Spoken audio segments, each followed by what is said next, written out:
Apple TV 4K tvOS 17.2 is now live, and the big story, the big talk, is how the iTunes movies and TV show apps are now defunct. They're dead. Let's take a look specifically at what Apple chose to do with these apps, talk a bit about why they might have made the decisions that they made. All right, we are down here in the theater taking a look at the Apple TV just to show I am still running the betas, but we are freshly updated. Currently running 17.3 already, 21K 5625E, but I'm not going to focus on anything related to 17.3 if anything actually has even been discovered yet. We want to focus on, again, the conversation of the day, what happened to the movies and TV show apps. So what you'll notice when you get 17.2 is that these apps are still around. They're still around in the UI. I've relegated them already. I've moved them basically down to a subfolder, hide them away. They're kind of useless. They're pointless. But when you launch them, instead of having some of those nice interfaces and navigations that we've always liked, we kind of get this now. iTunes Movies and your purchases have moved. You can buy or rent movies and find your purchases in the Apple TV app.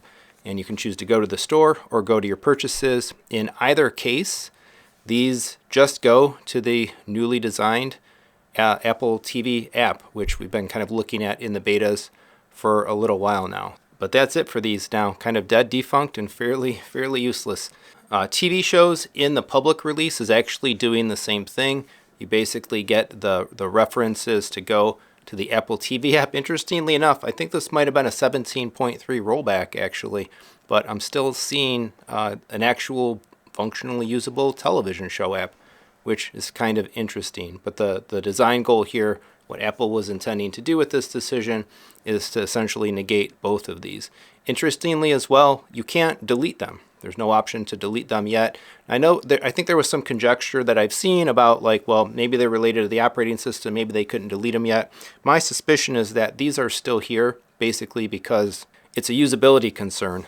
If a lot of folks that relied on using these apps didn't really prefer the Apple TV app, fired up their Apple TV, and these things were just gone, they're going to call support. They're going to create support load and help load on Apple rather than giving them direct kind of usability reference to where they need to go in the UI to get to where they're trying to get to and use what they're trying to use. So I don't think they'll stick around very long.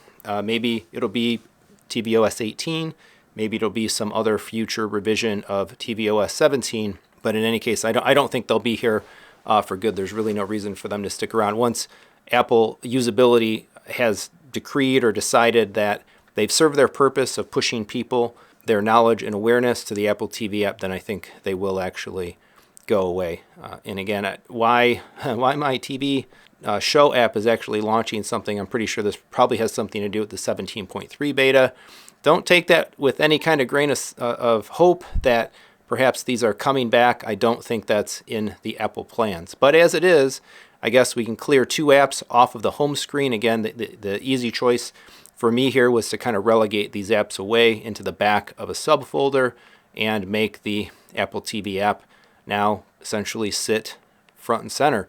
So there wasn't really much added to this from the first beta when the redesigned Apple TV app showed up to the final release, the release that we're looking at right now.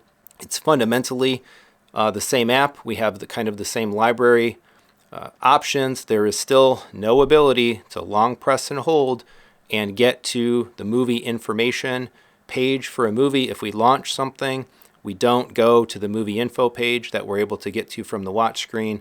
We, in fact, just go to the menu type screens that are provided on content that has special features and other special content along with it. Keep in mind, if your movie doesn't have special features, it doesn't have special content, and you click on it here, you're just going to be watching it. It's going to launch you right into watching the movie. We still have the landscape thumbnails, no movie posters, no real major improvements or anything to the TV show UI. Same strips, same information, same details.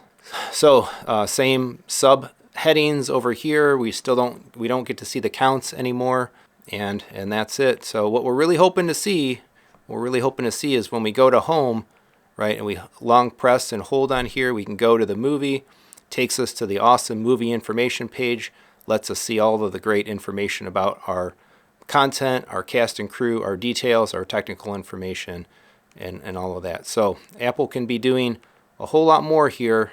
They didn't do it between the first betas and the final release.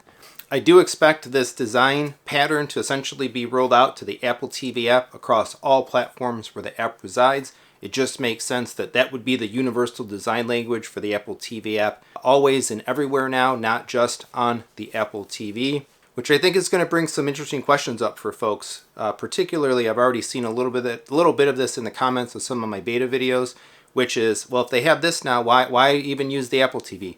Why not just use the Apple TV app on my television's smart menus or smart UI, or use it somewhere else if there's a reason that you prefer another box? And I have to say that in some ways they are kind of democratizing the access to owned and subscribed Apple serviced content. I think for a lot of folks, unless you're heavily vested in the Apple ecosystem, perhaps some of the value of sticking with an Apple TV over other streamer boxes or other options to access the app has potentially diminished if adding the Apple TV is adding unnecessary cost or extra complexity to your system just to have that device. For me, I think the Apple TV still presents itself as a valuable and viable box. To me, it provides ultimately, I think, some of the most reliable overall quality. I think other third-party apps tend to either come to the Apple platform first or run the best or generally kind of be the most updated. For the most part, Amazon and some others specifically aside. And if you're using iCloud, you're using iCloud photo storage, maybe you've got Apple Podcast subscriptions that you listen to, you have Macs and iPads and you use the AirPlay and AirPlay screen mirroring.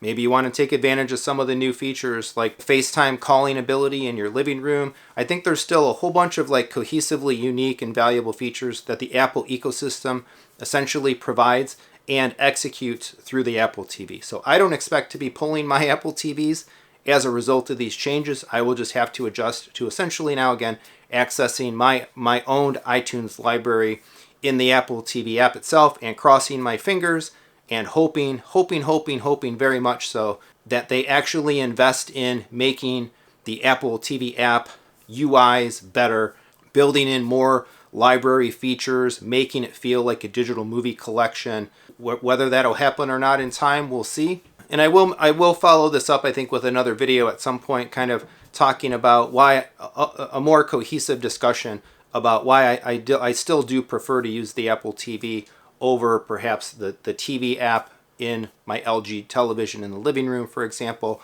I do have a bunch of specific reasons, and I'll break those down in the future. A spoiler alert to one of them, though, is if you do have multiple screens, multiple systems, in my case, I've got a living room with a television that has apps on it, but I've got a home theater with a projector. There's no apps on the projector, and I definitely want to run the Apple TV here. If I'm running the Apple TV in the theater, I would want to run the Apple TV in the living room as well. There's a cohesiveness to it, and again, all of those other Apple ecosystem features that I do often and regularly take advantage of.